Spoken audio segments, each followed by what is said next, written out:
Bien, salut tout le monde, on se retrouve aujourd'hui pour une nouvelle vidéo. Et aujourd'hui j'ai décidé de vous présenter ma nouvelle voiture. Pour ceux qui me suivent sur Instagram, d'ailleurs mon Instagram sera dans la description, j'ai déjà posté quelques photos de mon nouveau véhicule. Et aujourd'hui j'ai décidé de vous le présenter directement en vidéo.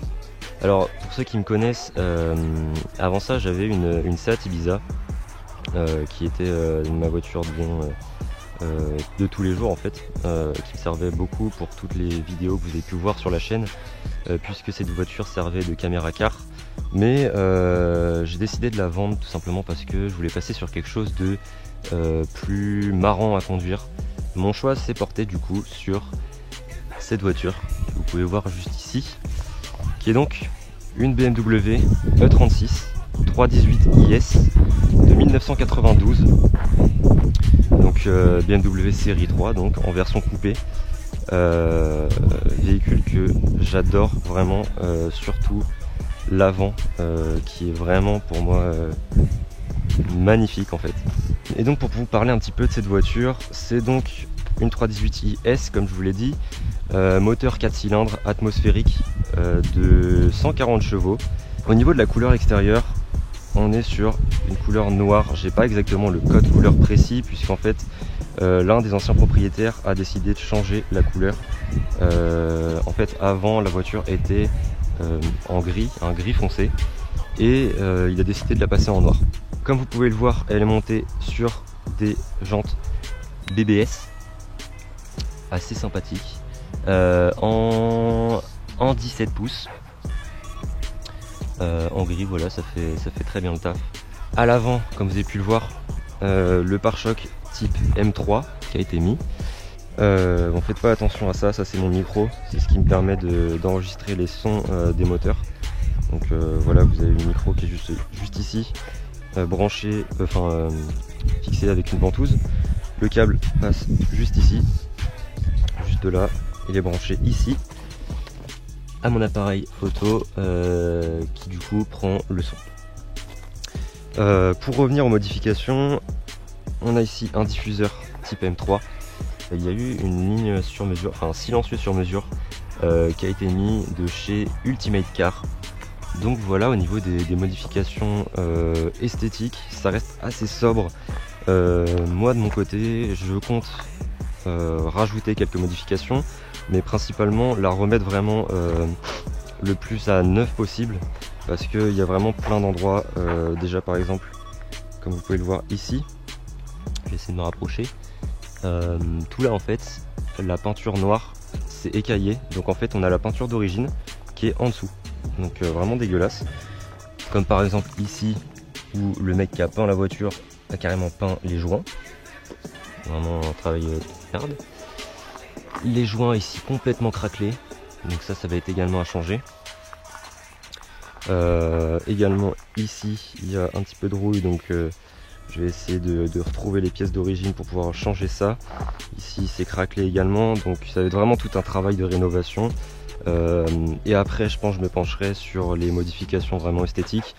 Je compte sûrement rabaisser la voiture. Là en gros il y a des ressorts courts qui ont été mis à l'avant, mais pas à l'arrière, ce qui fait que la voiture paraît, là ça se voit pas vraiment, mais la voiture paraît un peu penchée vers l'avant. Pour passer à l'intérieur, on est sur une sellerie full cuir. Le volant il me semble qu'il était changé, je suis pas sûr. Pour les connaisseurs, dites-moi si ce genre de volant se retrouvait sur les 36 dans les premières générations, puisque c'est une de 92. Voilà, dites-le moi dans les commentaires. Voilà, on va rentrer et voilà, niveau intérieur ça reste assez sobre. Les garnitures de porte ont été remplacées par du cuir. Le sel de toit en fait a été enlevé et a été peint en noir. Voilà, c'est un choix qui est assez bizarre en fait, ça fait le taf. Après je me tâte à refaire faire le sel de toit. Après je sais pas du tout ce que ça pourrait donner. Donc voilà, au niveau de l'intérieur on est sur quelque chose d'assez classique. Je vais vous la démarrer et puis on va partir faire un petit tour. Bon alors, on se retrouve dans la voiture, j'ai bougé d'endroit, déjà en fait ça fait je sais pas combien de fois que je refais des prises pour parler en même temps que conduire. Malheureusement la GoPro ne fait que bugger, donc du coup je vais simplement vous faire une vidéo POV, donc en gros je vais pas parler, je vais juste conduire avec le son du micro qui est branché derrière pour vous faire écouter le son. Si vous avez des questions dans les commentaires par rapport à ce choix, à cette voiture, n'hésitez pas, j'y répondrai. Et puis c'est parti.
Je pense qu'on a terminé ce petit tour. J'espère que la vidéo vous aura plu, que cette nouvelle vidéo commentée vous aura rappelé des souvenirs à l'époque des 50. Ça date maintenant, il y a quelques années. Mais ça m'a fait plaisir en tout cas de vous reparler en vidéo. Si vous en voulez d'autres comme ça, n'hésitez pas à me dire ça dans les commentaires. Il y aura d'autres vidéos sur cette voiture, ça c'est sûr, puisque j'ai quelques projets de modification, de restauration. Donc voilà, ça arrivera dans les prochains mois. Je ne vais pas vous donner de date directement, mais vous inquiétez pas, ça va arriver. Je vous souhaite une agréable journée ou soirée ou nuit, ça dépend le moment où vous regarderez cette vidéo. Allez, salut tout le monde et puis à la prochaine.